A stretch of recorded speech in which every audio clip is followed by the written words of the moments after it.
Welcome. बहुत बहुत स्वागत है आप सभी का हमारे आज के सेशन में। You are watching attitude of gratitude with Ruchi and welcome to the world of gratitude. और हमारा आज का सेशन बहुत ही इंटरेस्टिंग होने वाला है, क्योंकि आज हम जिस शख्सियत के साथ मिलने जा रहे हैं वो बहुत ख़ास है हम सभी के लिए। क्या आपको पता है, एक ज़माना था जब इंटरनेट की कीमत बहुत अधिक हुआ करती थी, तो लोग ऑनलाइन सर्विस का इस्तेमाल कम करते थे। लेकिन आज के दौर में सस्ते इंटरनेट ने लोगों को सभी कार्य ऑनलाइन करने पर उतारू कर दिया है, चाहे मैसेज पर बात करने की हो या फिर खरीदारी करने की।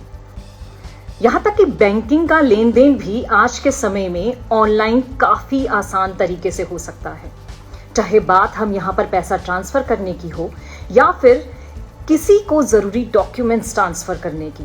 यहाँ तक कि अपने डिजिटल सिग्नेचर भी आप ऑनलाइन ट्रांसफ़र कर सकते हैं। अब जब इतना सब कुछ हो ही रहा है ऑनलाइन, तो जाहिर सी बात है कि जो अपराधी हैं उनकी भी नज़र इस पर पड़ेगी और वो गलत फ़ायदा भी उठाएंगे। अब हम सबको पता है, अगर इसके फ़ायदे हैं तो नुकसान भी हैं। अब सोशल मीडिया पर हम अपना निजी डेटा भी डाल देते हैं और उसका चोरी होना और ऑनलाइन शॉपिंग और डिजिटल पेमेंट भुगतान में लोगों के साथ बहुत बड़े बड़े फ्रॉड हो रहे हैं। इस तरह के क्राइम को साइबर क्राइम की श्रेणी में रखा जाता है। तो आए दिन आप कुछ ना कुछ साइबर क्राइम के बारे में सुनते ही रहते हैं और कुछ ना कुछ हमें सुनने को मिलता भी रहता है। तो अगर आप भी इससे प्रताड़ित हैं तो आप आज बिल्कुल ठीक सेशन में आए हैं, क्योंकि हमारी आज की जो हस्ती हैं वो इतनी हम्बल हैं कि यकीन मानिए, आप अगर एक बार उनसे मिलेंगे या उनसे बात करेंगे तो आप भी उनके फ़ैन हुए बगैर बिल्कुल नहीं रह सकते। और बिना कुछ देरी किए मैं अपने साथ ज्वाइन करवाती हूँ हमारे आज के गेस्ट को। परिचय की जरूरत नहीं है, वो अपने आप में ही एक बहुत बड़े सेलिब्रिटी हैं, हम सबको पता है। गुड इवनिंग सर, कैसे हैं आप? Good evening. Thank you so much for having me. It's my absolute honor to have you here on this show today. I can't thank you enough to your time, especially जबकि हम सबको पता है आपका इतनी बिजी शेड्यूल रहता है और उसके बावजूद आप रेडी हो गए आने के लिए। I think this is an absolute honor for all of us. Thank you so much. और मैं सर के बारे में आपको थोड़ा सा बताऊं that Dr. Rakshit Tandon sir is a cyber security evangelist.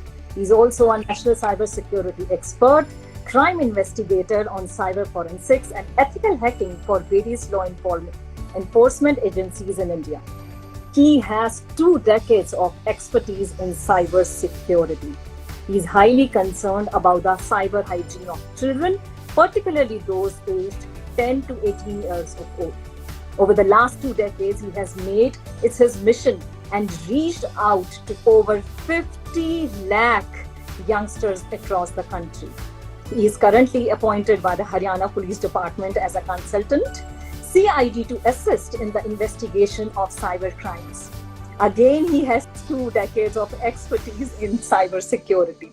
Dr. Tandon has received honorary membership to Indian Police Foundation, IPF, and also is working as mentor and coordinator to various cybersecurity internship programs. He's been a keynote speaker, panelist at Google, TEDx, and Josh Talks. Oh my goodness. So, मतलब एक life के अंदर इंसान इतना सारा कैसे achieve कर सकता है? It's absolutely commendable. I think sir कुछ नेटवर्क इशू है, I believe. Sir, the network issue is from my end or is it your end? Because आपकी जो वीडियो है वो रुक गई है और मैं ना देख पा रही हूँ आपको, ना सुन पा रही हूँ। Sir, can you join again?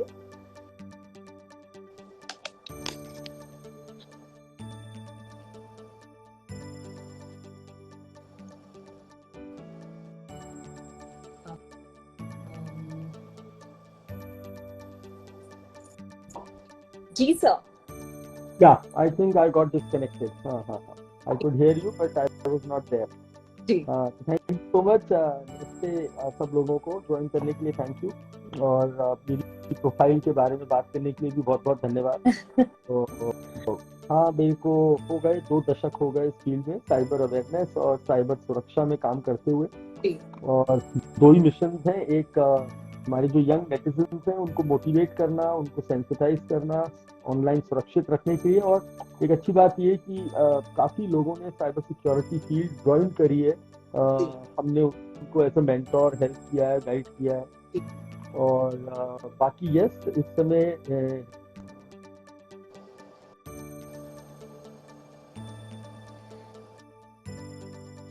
अपराध देखे जा रहे हैं जी और सर ये लोगों को समझना जरूरी है कि वो कैसे उससे बचे। जी बिल्कुल बिल्कुल ठीक कह रहे हैं सर। सो हम सब ने फिशिंग के बारे में तो सुना है, हम सब जानते हैं फिशिंग क्या होता है, बट हम में से कोई नहीं जानता कि विशिंग, स्मिशिंग और फिशिंग क्या होता है। मतलब PHISING।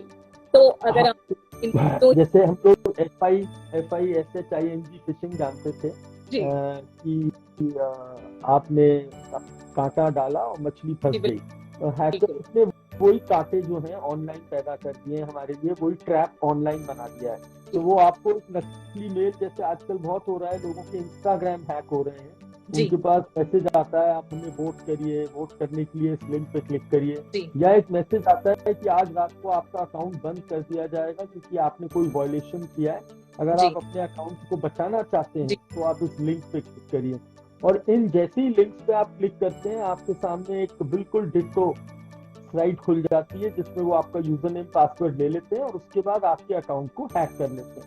और जी फिर हैक करके वो गलत गलत स्टोरीज डालते हैं और लोगों को पैसे के लिए या किसी और गलत चीज के लिए भड़का देते हैं। जी तो ये इस तरह के मामले बहुत आ रहे हैं फिशिंग में। और विशिंग के अंदर वो लोग कॉल करते हैं आपको कि साहब आपकी आज बिजली कट जाएगी, हम आपके बैंक से बोल रहे जी हैं, आपका KYC नहीं हुआ है, आपके क्रेडिट कार्ड के पॉइंट्स खत्म होने जा रहे हैं। जी तो बिल्कुल इसको हमने विशिंग का नाम दे दिया। और अब आजकल ये लोग मैसेजेस पे उतर आए हैं। आपके पास मैसेज आता है आपका लोन रेडी है, जी आज आपकी रात को बिजली काट दी जी जाएगी, और उसमें वो लिंक भेजते हैं। तो ये तीनों तरीके से वो हमें ट्रैप करने की कोशिश करते हैं। और जी अब तो एक चीज देखी जा रही है कि ये लिंक्स पे क्लिक करना सिर्फ यूजर नेम पासवर्ड नहीं चुराते हैं, जी वो एक मैलवेयर भी डाल देते हैं आपके फोन में जिससे कि आपके फोन का डेटा चुरा सकते हैं। जी तो ये एक बहुत इंपॉर्टेंट बात है कि भाई साइबर हाइजीन में आप किसी भी अनजान लिंक पे क्लिक ना करें। जी बिल्कुल बिल्कुल ठीक कह रहे हैं सर। आई थिंक बहुत जरूरी है। और इनफैक्ट मैं आपको बताऊं कि अभी मेरी एक फ्रेंड है, सो उनका अभी वेरी रिसेंटली एक इंसान ने उनका जो आईडी है इंस्टाग्राम पे वो हैक कर लिया। और उन्होंने आईडी के थ्रू सबको मैसेज किया कि मैं प्रेसिडेंट के लिए खड़ी हो रही हूँ अपने कॉलेज में और आप सब मुझे वोट कीजिए। और एक लड़की ने बोला कि अच्छा ठीक है मैम, कैसे वोट करना है। उन्होंने वहां पे कोड उनके साथ शेयर किया और जैसे ही उन्होंने उस कोड को टच किया उनका खुद का भी एक हो गया। तो इस तरीके के मामले बिल्कुल ठीक कह रहे हैं, काफी ज्यादा सुनने में, देखने सब जगह बहुत ज्यादा आ रहे हैं। और ऐसे में जो लोग हैं उन्हें एक्चुअली समझ में नहीं आता कि किस तरीके से हम क्या करें। एकदम हेल्पलेस फील करते हैं ज्यादातर लोग कि ओ अब क्या करें। अब प्रॉब्लम ये है कि शायद बहुत कम लोग हैं जो जानते हैं इस बारे में कि हमें एक्चुअली क्या करना चाहिए। और इनफैक्ट सर मैं आपको बताऊं कि आज सुबह ही अखबार में एक बहुत बड़ा आर्टिकल आया है कुछ प्रोनोग्राफी पे आई थिंक, कि बाहर के जो एक गांव के जो बिल्कुल लोग हैं वो इस तरीके के आपको मैसेजेस करते हैं जहां पे आप लड़कियों द्वारा फंस जाते हैं। अरे बहुत हो रहा है, वो जी वीडियो कॉलिंग से हो रहा पर है। आप प्लीज अगर हमारे दर्शकों को कुछ बताएं तो आई थिंक काफी हेल्पफुल होगा।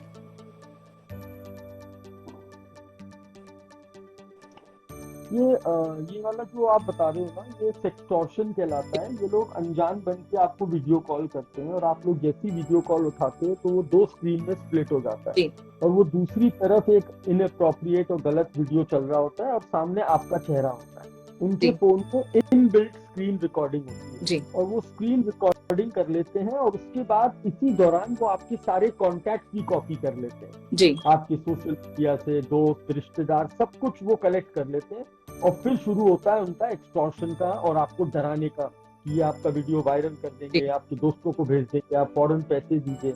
जी तो इनको कभी पैसे नहीं देने चाहिए और इमीडिएटली इसकी आप पुलिस में साइबर क्राइम यूनिट में ऑनलाइन इनकी कंप्लेंट करें और बिल्कुल ना घबराएं क्योंकि जी इसमें आपने कुछ गलत नहीं किया। आपको एक गलत, पहली बात तो ये जो साइबर हाइजीन की गलती है कि हम एक अननोन वीडियो कॉल उठा क्यों रहे हैं। मतलब आप एग्जैक्टली जानते नहीं है और वो नंबर आपके पास सेव भी नहीं है, वो जी फ्रेंड आपका नहीं है और आप एकदम से कैमरे के सामने आ जाते हैं। जी तो ये गलती नहीं करनी चाहिए और अगर गलती से फंस जाए तो पहली बात इन्हें पैसे नहीं देने चाहिए। आप फौरन इसकी कंप्लेंट करें। वो डराते हैं कि हम ये वीडियो यहाँ डाल देंगे, इनको वायरल कर देंगे, तो इनसे बिल्कुल घबराने की जरूरत नहीं है। ये अपराध लॉकडाउन में बहुत तेजी से बढ़ा जी था और अभी बिल्कुल तक लोग के शिकार हो रहे हैं। जी। सर हम बिल्कुल ठीक कह रहे हैं। आई थिंक सबसे इम्पोर्टेंट यहाँ पे हमारे लिए ये जानना है कि कोई भी अननोन कॉल अगर आपके पास आता है, स्पेशली अगर वीडियो कॉल आता है, तो प्लीज उसे बिल्कुल भी ना उठाएं। यहाँ पे सर की खास हिदायत है कि अगर आप जानते नहीं है तो आप वीडियो कॉल क्यों उठा रहे हैं, आप कट कीजिए और जब तक आपको ना पता हो उस इंसान के बारे में तो आप बिल्कुल भी उस कॉल को ना लें। सर मुझे बताइए कि आजकल अगर देखा जाए तो बहुत सारा कुछ ऐसे भी मामले सुनने को आ रहे हैं, जो अगर मैं बात करूं यहाँ पे फेक फ्लाइट टिकट्स और वेकेशन ऑफर्स की, हम सब बहुत सारे ऐसे लोग होते हैं जो इनके झांसों में बहुत आसानी से आ जाते हैं, क्योंकि सबको फ्री की जो चीजें होती है वो बहुत ज्यादा पसंद है और कहीं ना कहीं हम सब उस झांसे में आ जाते हैं। हमें लगता है कि चलिए कुछ फ्री के शायद टिकट्स मिल रहे हैं, कौन इतने पैसे खर्चेगा, या फिर कोई वेकेशन जाने के लिए मिल रहा है, तो फटाफट से हम जाने बूझे बगैर ये जो लिंक होते हैं उन्हें टच कर देते हैं और बस आपके टच करने की देर होती है और सब कुछ आपका वहीं खत्म हो जाता है।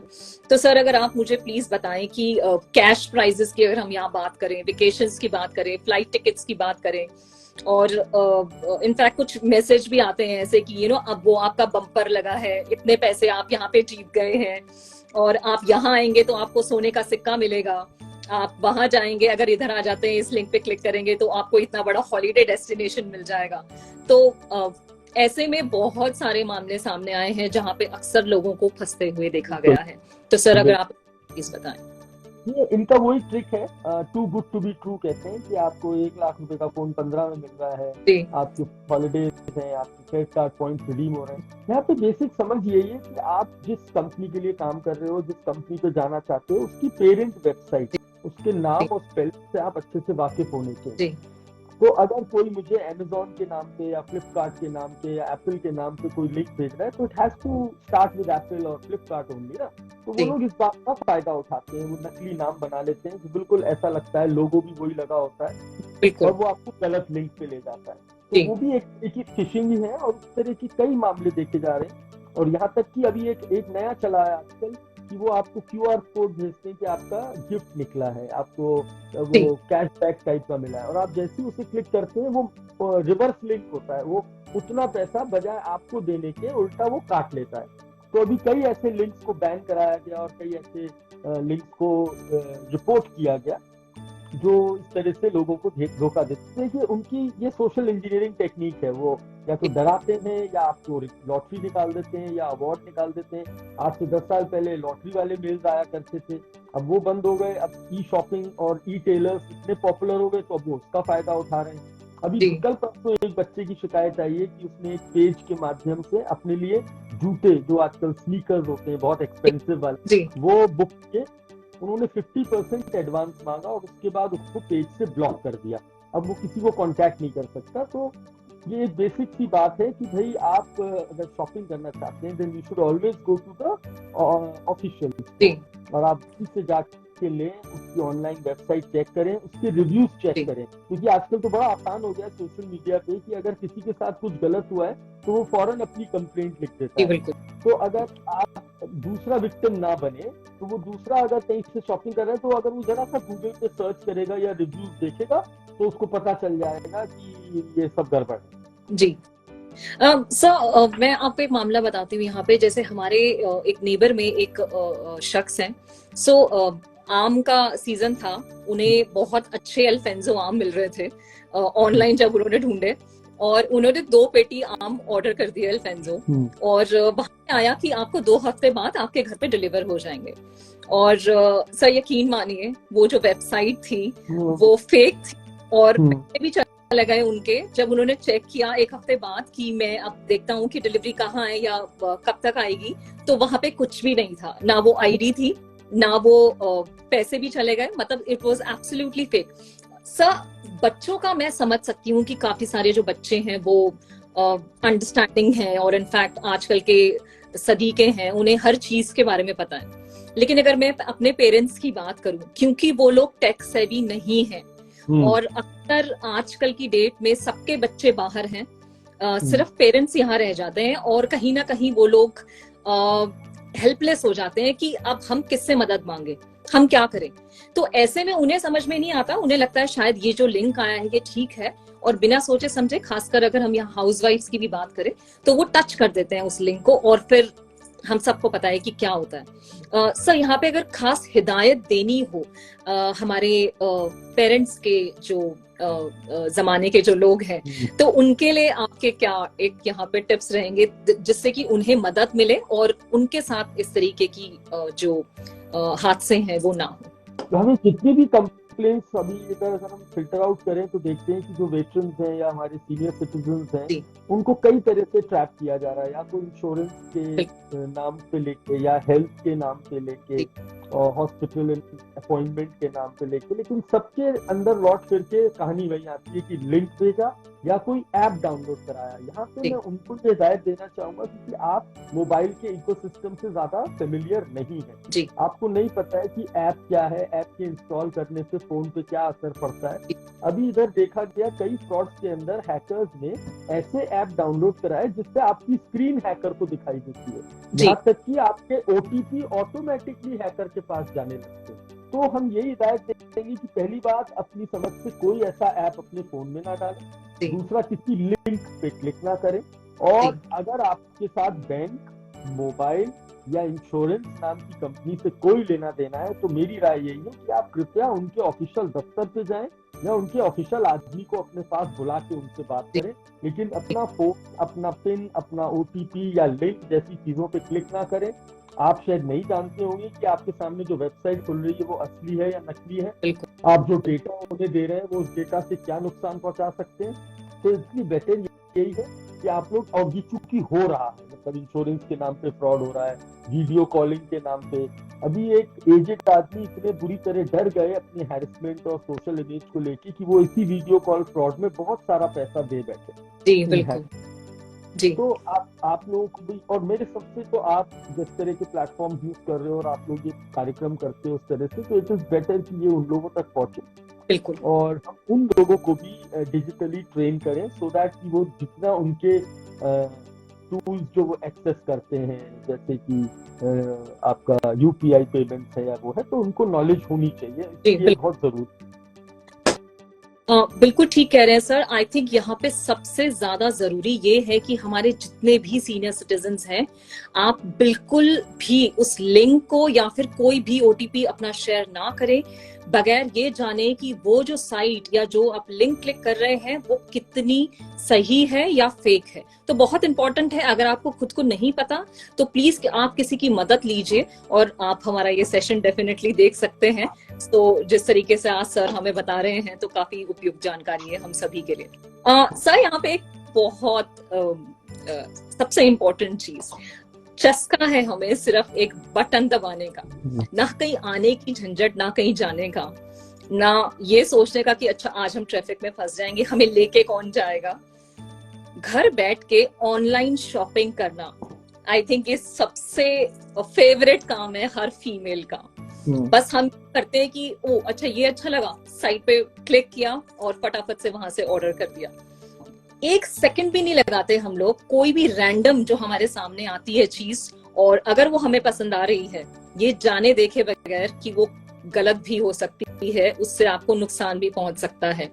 ज्यादातर फीमेल्स ये पाई गई हैं सर कि बस कपड़ों की, जूतों की या ज्वेलरी के चाहत में आपने क्लिक किया और आप खेल खत्म। तो सर ऐसे में इनफैक्ट जो एक और चीज देखी गई है वो है कि अगर आप कोई साइट क्लिक भी करते हैं तो आप कभी भी वहां पे टर्म्स एंड कंडीशंस नहीं पढ़ते हैं। हर इंसान को ये लगता है कि ओ इतना लंबा टर्म्स कंडीशंस कौन पढ़ेगा, सही होगा, आगे क्लिक कर देते हैं। तो सर हमारी फीमेल्स के लिए यहाँ पर आप प्लीज कुछ बताएं ताकि जो मैम आज इंटरनेट जो है ना वो एक इतना इंटरनेट की खूबसूरती है कि it's become a neutral platform. वो मेल हो, फीमेल हो, बच्चे हो, किसी भी उम्र के हो, वो सबको बराबर ट्रीट करता है, वो कहीं डिफरेंशिएट करता है। तो आज जैसा आपने कहा फीमेल्स के लिए नहीं, मेल्स भी, हम लोग भी खूब ऑनलाइन शॉपिंग करते हैं, अपनी एक्सेसरीज, गॉगल्स, कपड़े सभी लोग कर रहे हैं। तो कोई भी यूजर अगर ऑनलाइन शॉपिंग कर रहा है तो सबसे पहले वो उस ई टेलर, हम उसे रिटेलर की जगह ई टेलर्स बोलते हैं या ई कॉमर्स साइट बोलते हैं, वो उनकी वेबसाइट्स को वेरीफाई करे, वेरीफाइड वेबसाइट या वेरीफाइड ऐप से ही वो डाउनलोड करे, उनकी प्राइवेसी पॉलिसी और रिटर्न पॉलिसी जरूर देखे, उनके रिव्यू जरूर चेक करे और अपने आप को सेफ गार्ड, अगर आप पहली बार किसी साइट से शॉपिंग कर रहे हैं तो you can go preferably for a COD method, जिससे कैश ऑन डिलीवरी कहते हैं। और अगर कोई जेन्युइन रिटेलर्स होते हैं, उनकी पूरी कॉन्टैक्ट डिटेल साइट पे दी होती हैं, उनकी वेबसाइट पे पेमेंट गेटवे कनेक्टेड होते हैं और उसी के माध्यम से हमें शॉपिंग करनी चाहिए। और बस स्पेलिंग्स का ध्यान रखें, अंग्रेजी का ध्यान रखें कि हम amazon.in खोल रहे हैं या amazon.org खोल रहे हैं, इसका फर्क जरूर देखें। वैसे अभी थोड़े पहले आपने देखा होगा बहुत पॉपुलर हेडसेट्स हैं बोट के, और वो बोट ऑफ एक्सेसरीज यूज करते हैं, तो उनकी किसी ने एक फेक वेबसाइट बना दी थी, मेरे पास कई लोग शिकायत आई। तो अगर आप अभी भी उनके ऑफिशियल पेज पे जाके देखेंगे जो वेरीफाइड अकाउंट है, तो उन्होंने इतना बड़ा एक नोटिस लगाया हुआ है कि हमारी सिर्फ एक ही ऑफिशियल वेबसाइट है, उसी से आप हमारे प्रोडक्ट्स खरीदें। तो ये एक अपने आप में उदाहरण है और मैं चाहूंगा कि लोग ऑनलाइन शॉपिंग करते समय इन बातों का ध्यान रखें, तो वो हमेशा सेफ और सुरक्षित रहेंगे। बिल्कुल, बहुत जरूरी है सावधानी बरतें ताकि दुर्घटना से बचे। लिखा भी होता है अगर कभी भी कोई ऑनलाइन स्कैम या फ्रॉड के आप शिकार हो जाए तो सबसे पहले आप हमारे साइबर क्राइम की जो हेल्पलाइन है 1930 उस पर सूचित करें।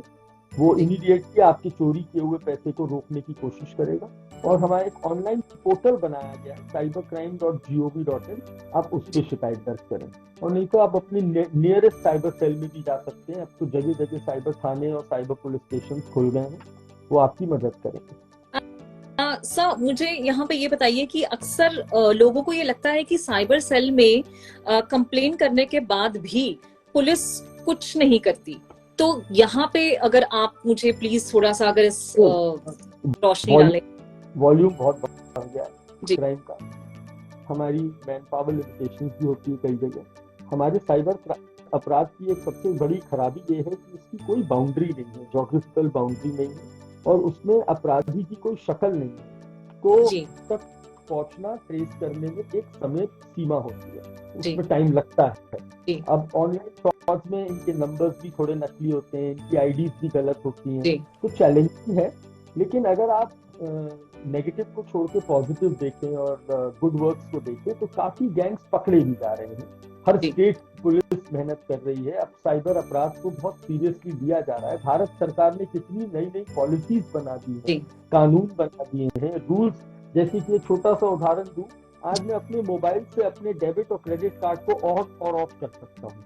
मुझे अब किसी हैकर का डर नहीं है, मैं अपने कार्ड को ऑफ करता हूँ बटन दबा के, और जब शॉपिंग करने जाता हूँ वहीं खड़े खड़े ऑन कर लेता हूँ, पेमेंट करता हूँ, वापस आते ही फिर कार्ड ऑफ कर देता हूँ। तो ऐसी सुविधाएं हैं हमारे पास जिससे हम अपने आप को सुरक्षित भी रखें। ऑलवेज वी से दिस ना, prevention is better than cure. तो लेकिन हाँ, पुलिस को चैलेंजेस हैं, मैं मानता हूँ। कई लोगों की शिकायत होती है कि नहीं साहब हमारा मामला रिजॉल्व नहीं हुआ, लेकिन अगर आप उनके गुड वर्क को देखें तो मैं अभी एक पुलिस में था, ट्रेनिंग के लिए गया हुआ था, वहां उन्होंने खुद बताया कि हमने इतने समय में इतने करोड़ रुपए लोगों के बचाए हैं जो चोरी हो गए। एक तो अभी रिसेंट केस मेरे पास ही आया था जिसमें हमारी जिला पुलिस में उनके साथ 50 लाख की चोरी हुई ऑनलाइन, और जिला पुलिस ने 1930 पे संपर्क किया और 1930 की मदद से वो 50 लाख रुपए रोक दिए गए, वो हैकर निकाल नहीं पाया। और अब जो उसकी लीगल प्रोसेस है वो शुरू हो गया है। अब जैसी कोर्ट में एक कागज जाएगा तो थोड़े दिनों में उनको ये पैसा वापस मिल जाएगा। तो ऐसा भी नहीं है कि हम लोगों को वो दिखाई नहीं देता है, लेकिन हाँ मैं मानूंगा कि वॉल्यूम इतने ज्यादा है। ये बिल्कुल अब वैसा अपराध हो गया है, जब हम छोटे थे और क्रिकेट खेला करते थे तो हमारी रोज बॉल चोरी हो जाती थी और बॉल तो अब साइबर स्पेस में जब एक इतने 70-80 करोड़ लोग इंटरनेट यूज कर रहे हैं जी तो भाई एक्सीडेंट्स तो लाजमी है। तो बिल्कुल। जब एक्सीडेंट बढ़ते हैं, कंप्लेंट्स बढ़ती है तो वॉल्यूम बढ़ता है, तो हर बार पुलिस सॉल्व नहीं कर पाती। जी जी जी बिल्कुल ठीक कह रहे हैं सर आप। आई थिंक बिल्कुल बहुत जरूरी है हमें ये समझना कि वॉल्यूम इतना ज्यादा है, लोग इतने ज्यादा हैं, अपराध इतने बढ़ गए हैं, तो कहीं ना कहीं देरी हो सकती है, लेकिन ऐसा नहीं होगा कि वो इस मामले में कुछ करे ना। सर मुझे ये बताइए कि 2 फैक्टर ऑथेंटिकेशन की हम बात करते हैं, लेकिन अगर आप कहीं देखें तो लोगों का कहीं ना कहीं मानना ये है कि वो सिर्फ 90% ही काम करता है। सर कितना सही है ये? नहीं देखिए, 2 फैक्टर ऑथेंटिकेशन या 2 स्टेप वेरिफिकेशन बहुत मदद करता है, आपको बहुत बचाता है कि अगर एक बार को पासवर्ड चोरी हो जाए तो आदमी आपके अकाउंट में घुस नहीं पाता है।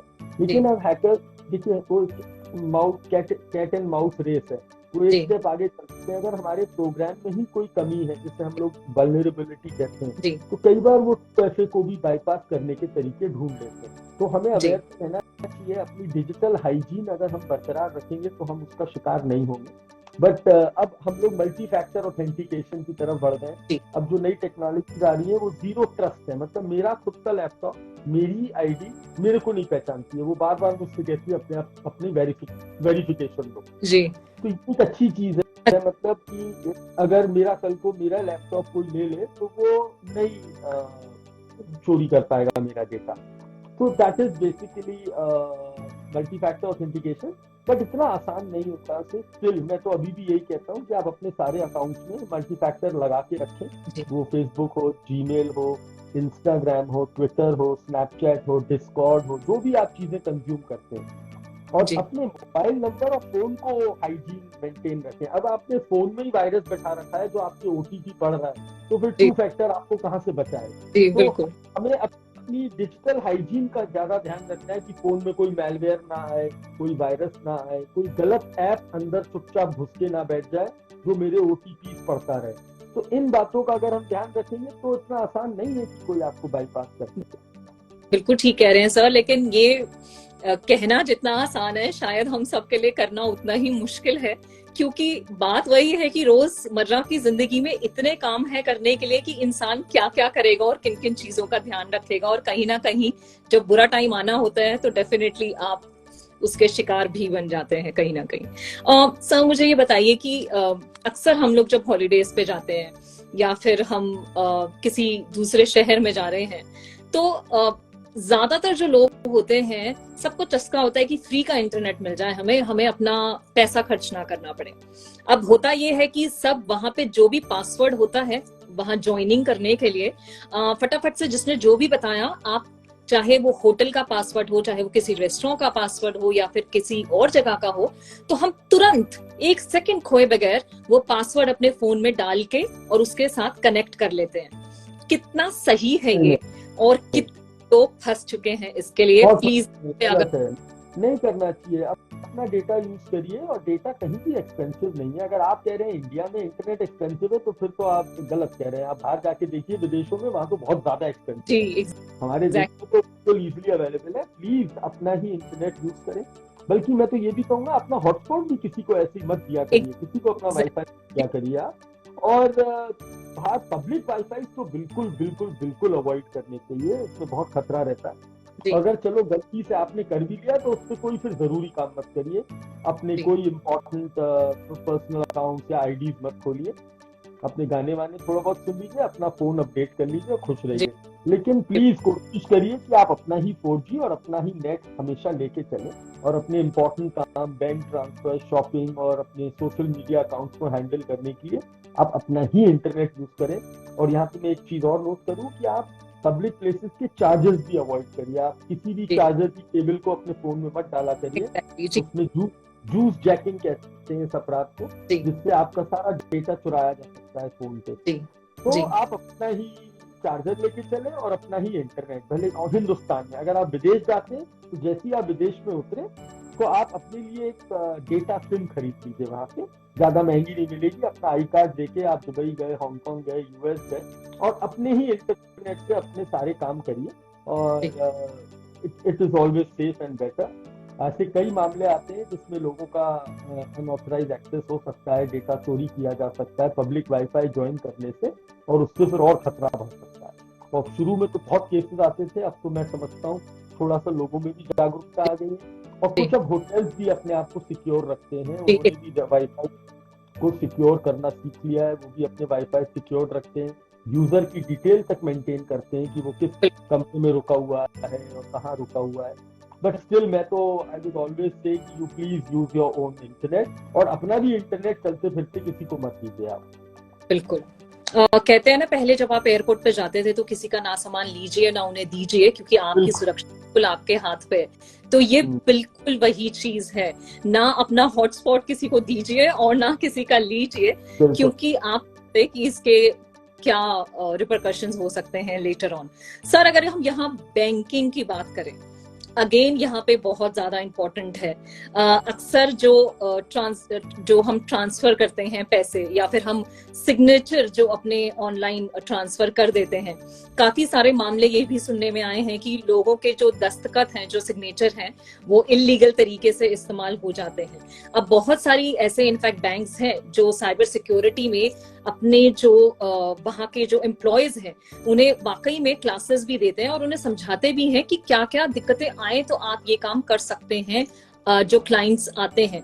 लेकिन इसके बावजूद भी अगर देखा जाए सर, तो पेटीएम हो गया, बैंक ट्रांसफर हो गया, सिग्नेचर्स हो गए, बहुत सारे ऐसे मामले हैं जो सामने आते हैं। तो अगर आप बैंकिंग के बारे में भी प्लीज यहाँ थोड़ा सा बताएं। अपने ऑथराइज ऐप पे ही करनी चाहिए, और हर बैंक का एक ऑथराइज ऐप है।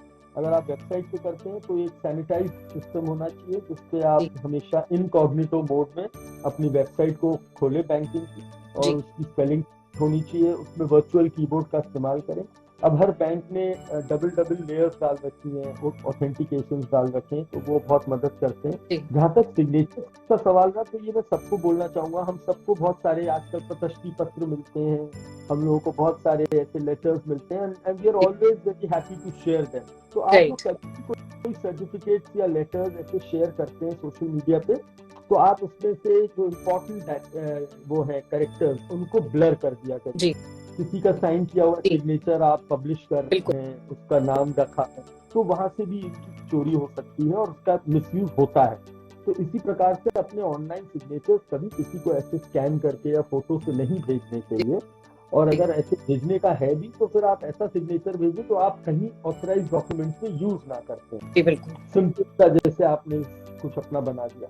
तो यस, ये पॉइंट्स हैं। और डिजिटल सिग्नेचर्स की बात करें तो उसको प्रोटेक्ट करके रखना चाहिए, उसका पासवर्ड कभी किसी से शेयर ना करें, और भले ही आप डायरेक्टर हो कंपनी में या आपका डिन नंबर हो, तो आपका जो डिजिटल सिग्नेचर है वो सेफ है।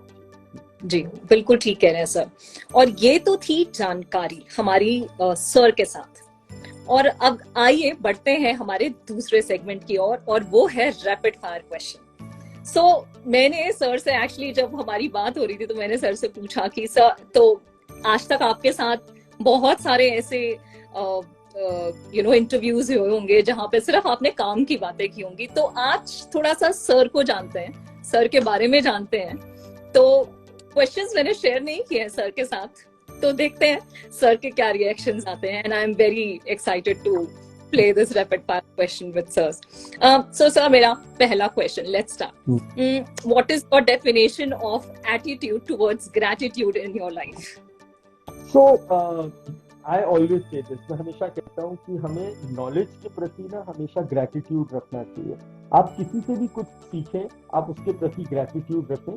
आप जितना ग्रेटिट्यूड रखते हैं नॉलेज उतना बढ़ता है, और अगर नॉलेज बढ़ता है तो ऑटोमेटिकली सक्सेस कहीं ना कहीं आता है। ठीक है ना? आप जैसे ही अपने एटीट्यूड में एरोगेंस ले आते हैं वहीं से डाउनफॉल शुरू हो जाता है, और नॉलेज तो भाग जाती है, दूर हो जाती है जैसे ही आप उसको एरोगेंस दिखाते हैं। तो हम जिससे भी सीखे, वो छोटा हो सकता है, मेरी उम्र, हमारे कई ऐसे यंग बच्चे अभी मैं देख रहा हूँ, कई सारे हमारे हैकर्स हैं जिन्होंने ज्वाइन किया हुआ है और वो अपनी अपनी फील्ड में बहुत अच्छा काम कर रहे हैं। तो जब कभी मैं उनसे मिलता हूँ और उनसे कोई नई चीज सीखता हूँ तो मेरे अंदर कोई ये नहीं होता है कि साहब मैं रक्षित टंडन हो गया तो मेरे को पता नहीं कुछ एटीट्यूड है इस बारे में।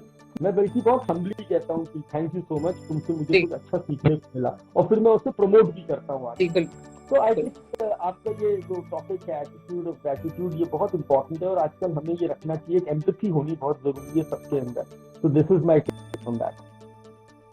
और इसकी गवाह मैं हूँ। यकीन मानिए दर्शकों, आज तक सर ने, यकीन मानिए, वो एक ही घंटी के अंदर सबके फोन उठा लेते हैं। आई थिंक मैंने शुरू में भी बोला था कि इनसे ज्यादा हम्बल इंसान मैंने बिल्कुल नहीं देखे। He is absolutely down to earth. Sir, coming to the second question, cyber security is your profession, what is your hobby?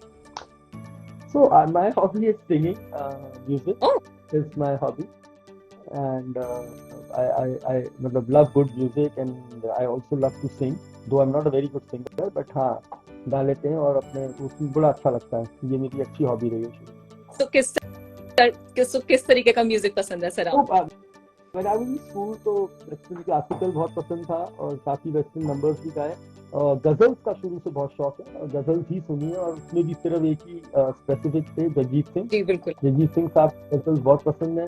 फिर अब तो सूफी गाने भी अच्छे लगते हैं, और I love all kind of music. कोई ऐसा टेस्ट नहीं, बट हाँ गजल्स के प्रति बहुत ज्यादा शुरू से रहा है अटैचमेंट। जी, describe yourself in 5 words.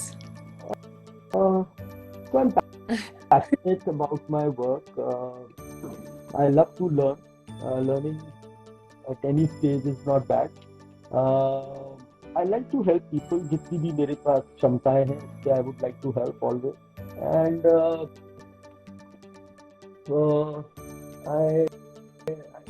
I always feel that I should always be on the ground. कभी कभी होता है जैसे आपको बहुत सारे अवार्ड या एक्कोलेट्स मिलते हैं, तो मैं नहीं चाहता हूँ कि मैं जमीन छोड़ दूँ। और बस जब तक हूँ मैं अपने जो भी मेरी नॉलेज है मैं चाहता हूँ वो सबको मैं बांटता रहूँ और सब खुश रहें। Beautiful. The simple 5-word description about it. Sir, अगर आपको एक आइलैंड पे छोड़ दिया जाए सिर्फ 3 चीजों के साथ, तो वो 3 चीजें क्या होंगी? मुझे पता है। तो आई थिंक मुझे म्यूजिक तो चाहिए था। आई नीड म्यूजिक, और ऑब्वियसली खाना भी होना चाहिए। और अगर इंटरनेट कनेक्शन और लैपटॉप रहा तो मजा ही आ जाएगा। फिर तो मुझे लगेगा ही नहीं आइलैंड पे हूँ या मैं बाहर हूँ, मेरा तो काम चलता रहेगा। कोविड में भी मैं दुनिया से जुड़ा ही रहा, खूब वेबिनार हुए, लोगों से मिला और काम रुका नहीं, जबकि एक कमरे में बंद थे। Absolutely right. और मुझे इंटरनेट वाला डेफिनेटली पता था कि आप इंटरनेट जरूर बोलेंगे। सर, मुझे ये बताइए कि ऐसी कौन सी चीज है जो आपके बकेट लिस्ट में और आपने अभी तक नहीं की है और आप एक्चुअली उसे करना चाहते हैं लेकिन दुनिया को नहीं पता? तो आई थिंक मेरी बकेट लिस्ट में अभी है कि I need to travel the whole country. मैं अभी तक पूरा हिंदुस्तान भी घूम पाया हूँ। मैं तो मेरे ख्याल से 17-18 राज्यों में ही जा पाया हूँ। तो एक तो मुझे पूरा हिंदुस्तान, क्योंकि हिंदुस्तान एक ऐसी जगह है जहाँ पे कहीं भी खड़े हो जाओ आपको बहुत कुछ सीखने को मिल जाता है। अलग अलग जगहों पे मैं गया हूँ, मैं जम्मू से लेकर कन्याकुमारी तक गया हूँ, but there are so many states जो मैं नहीं जा पाया हूँ। तो I still need to, that is in my bucket list. I am very fond of cars, तो मेरे ड्रीम कार्स हैं जो मैं लेना चाहता हूँ और ड्राइव करना चाहता हूँ। तो होपफुली अगर चाहा तो वो भी पूरा होगा किसी दिन। जरूर sir, absolutely. And this is so amazing. I mean, I can't tell you how happy I am to play this round with you. And coming on to the last segment is Zindagi Ki Seekh. So sir, मुझे ये बताइए that if you would have to choose one person who has given you the best piece of advice in your life, who would it be? तो मेरे लिए तो मेरा critic, मेरे advice, मेरे को गाइड करना, मतलब आप तो मतलब शुरू से ही first initially they were my parents जो मुझे बता देते, but unfortunately I lost them both. तो आज की तारीख में अगर मैं कहूँ तो मेरी वाइफ है जो मुझसे ज़्यादा स्मार्ट और इंटेलिजेंट है, बट उनकी जो क्रिटिक होता है मेरे बारे में मुझे पहले से बता देते हैं। ऐसा लगता है जैसे वो ज्योतिषी हैं कि भाई तुम कर रहे हो ना, इसका ये परिणाम होगा, और मैं कहता हूँ हाँ देखा जाएगा, एंड फाइनली वही होता है। तो इसलिए वो मेरी को हमेशा कभी भी कोई ऐसी स्टेज आती है लाइफ में, तो she is the best person to take advice from. This is amazing. और ये कहना यहाँ बिल्कुल गलत नहीं होगा कि कहते हैं हर पॉपुलर इंसान के पीछे उनकी वाइफ का योगदान होता है, तो यहाँ वो बिल्कुल तो है, लाजमी। बिल्कुल है। जी। सर मुझे ये बताइए that what will be the 3 ingredients you want that that want everyone to put into their lives? ऐसे कौन से 3 इंग्रेडिएंट्स हैं जो आप चाहेंगे कि हर इंसान? तो मैं देखते ही लोगों को कहता हूँ पेशेंस, टॉलरेंस और एम्पैथी, ये प्लीज वापस लाओ। ये तीनों पता नहीं कहाँ गायब हो गए। जरा सी बात पे हम लोग एग्रीवेट हो जाते हैं, जरा सी बात पे ट्रोल करने लगते हैं, गुस्सा हो जाते हैं। मतलब पेशेंस और टॉलरेंस दिख ही नहीं रही है। और एम्पैथी मतलब अगर किसी के साथ बुरा हुआ है तो हम उसे क्यों आगे फॉरवर्ड कर रहे हैं? हम और 10,000 लोगों को क्यों दिखा रहे हैं? इसको वही रोकें। हमें बुरा लगना चाहिए कि सामने वाले के साथ बुरा हुआ है। तो वो इन चीजें मैं चाहूंगा कि बड़ा ध्यान रखा जाए, एम्पैथी, टॉलरेंस और पेशेंस। अमेजिंग। आई थिंक ये सबसे ज्यादा जरूरत है हमें आज की लाइफ में, जहां तक हमें पता है कि इतनी भागती दौड़ती जिंदगी है हमारी, कहीं ना कहीं हम बिल्कुल भूल चुके हैं इन 3 शब्द को। बिल्कुल ठीक कहा सर आपने। सही मुझे बताइए, if you would have to choose your profession then what would be? So I'm very happy as a cyber security professional। बल्कि मेरे पिताजी और सब परिवार वाले चाहते थे मैं डॉक्टर बनूं, और मैं मेडिकल फील्ड छोड़ के आया, बीच में से छोड़ आया, तो मुझे बड़ा क्रिटिक भी मिला इस बात के लिए। But then the moment I entered into computers, मुझे प्यार हो गया उससे, इतना प्यार हो गया कि फिर वो पैशन बन गया मेरा। तो आई थिंक ये मेरा एक लाइफ की जो जर्नी है, मैं एग्जाम्पल बच्चों को भी देता हूँ कि कभी ये नहीं सोचना चाहिए हमने क्या सब्जेक्ट लिए, हम आगे क्या करेंगे। आप सिर्फ वो करो जिसमें आपको अच्छा लगता है, जो पैशन है आपका, तो सक्सेस आपको अपने आप मिलेगी। और आप जबरदस्ती, वो तो सब लोग 3 इडियट्स का एग्जाम्पल देते हैं, तो हम भी वैसे ही थे। और बट हाँ, हमने वो सपना पूरा किया जब हमें उत्तराखंड के गवर्नर ने हमें ऑनरेरी डॉक्टरेट दी और हम डॉक्टर हो गए, तो हमारे पिताजी बड़े खुश हो गए। तो चलो फाइनली तुम्हारे नाम आगे डॉक्टर लग गया। But then I think I would always be happy as the profession I'm doing, बल्कि मैं चाहूंगा कि मुझे और इसमें नॉलेज मिले और आगे बढ़ूं। But I would be happy as a cyber security professional in career। Sir तो मुझे साथ साथ ये भी बताइए कि आपका पहला दिन साइबर सिक्योरिटी या जॉब में जो मैं कहूँ तो वो कैसा था आपका? How was your first day? Oh, my first day was a very negative day because मेरा पहला इसमें एंट्री एक केस से हुई थी जब पुलिस मेरे पास आई and they asked for help. मैं होम टाउन आगरा में था। I used to run a computer institute and I used to work as a internet professional and a software professional, and the police came to me for seeking help for a case. This was in early 2004 and because I was very popular in my field in computers, so they came to me and I immediately helped them, and within I think half an hour the culprit was tracked, traced and arrested. And I think that was my first that was when I realized कि this is such an important thing for law enforcement agencies और police के लिए बहुत जरूरी है। और तभी से मुझे लगा कि मुझे बच्चों को भी समझाना चाहिए कि ऑनलाइन कैसे सेफ रहें। तब तो मतलब ऑर्कुट नाम का एक वेबसाइट हुआ था, फेसबुक तो तब पैदा भी नहीं हुए थे शुरू में। और बस उससे इसकी शुरुआत हुई और मुझे लगा कि ये फील्ड आगे बढ़ेगी and that is how I got into this field. जी बिल्कुल ठीक कह रहे हैं सर आप। I think this is so amazing. आपके साथ बात करके हमेशा मुझे ऐसा ही लगता है कि वो अच्छा टाइम हो गया है और खत्म होने वाला है। सर जाते जाते आपका एक लास्ट मैसेज हमारे व्यूवर्स के लिए जो इतनी शिद्दत से हमें सुन रहे हैं और उन्होंने इतना टाइम निकाला हमारे लाइव में आने के लिए, आप सभी का बहुत बहुत शुक्रिया अदा करना चाहेंगे हम सबका शुक्रिया बहुत बहुत। I could see lot of my friends joining in. सबको नमस्ते मेरी तरफ से, thank you for joining in. और मेरा वो मैसेज हमेशा ये रहता है कि virtual world it is your life, it is not a game, so be safe. और ज्यादा से ज्यादा लोगों में अवेयरनेस फैलाएं और इंटरनेट को साफ सुथरा बनाएं, अच्छा कंटेंट शेयर करें, हैप्पी कंटेंट शेयर करें, तो जो नेगेटिविटी है वो दूर हो, तो हम लोगों के लिए भी अच्छा है, हमारी मेंटल हेल्थ के लिए भी बहुत अच्छा रहेगा। बिल्कुल ठीक कह रहे हैं सर। आई थिंक ये मैसेज वाकई में बहुत ज्यादा उपयुक्त है हम सभी के लिए कि हम इसे फॉलो करें। और साथ ही साथ ये भी कहेंगे कि प्लीज आपके आसपास अगर कोई सीनियर सिटीजन्स हैं तो प्लीज उनकी भी हेल्प कीजिए। जरूरी नहीं है कि हम उस एरा में हैं जहाँ पे हम अक्सर अपने सीनियर सिटीजन्स को भूल जाते हैं। तो हो सके अगर आप लोगों को लगे थोड़ा सा टाइम निकाल पाए तो प्लीज आप अपने आसपास के जो सीनियर सिटीजन हैं उन्हें भी सिखा सकते हैं कि किस तरीके से आप इस हैकिंग से बच सकते हैं और उनका वो शिकार होने से बच पाए अपने किसी भी ट्रांजैक्शन से या किसी और चीज से। Sir, thank you so much. genuinely can't thank you enough for this amazing live, and thank you. it's indeed a very very insightful session for all of us. Thanks a lot. And हमारे viewers आप सभी का बहुत बहुत शुक्रिया join करने का, time निकालने का, कि आप आए हमारे इस लाइव को सुना और ज्यादा से ज्यादा शेयर कीजिए और आगे और लोगों भी इस चीज का फायदा उठा सकें। हमारी सिर्फ और सिर्फ यही एक उम्मीद है और आशा है। और शायद मैं बताऊं आपको, एटीट्यूड ऑफ ग्रैटिट्यूड स्टार्ट करने का मकसद भी यही है कि सोशल अवेयरनेस हम ज्यादा से ज्यादा लोगों तक पहुंचा पाएं और कहीं ना कहीं एक ऐसा मैसेज पहुंचाएं ताकि हमारा जो वर्ल्ड है वो बहुत खूबसूरत बने और हम सबके दिल में और हम सबके लिए एक दूसरे के प्रति ग्रैटिट्यूड हो। Thank you so much everyone for this amazing life. Thank you so much, sir, for joining us. And again, thank you, sir. Thank you. Very good evening to all the lovely viewers. Stay tuned.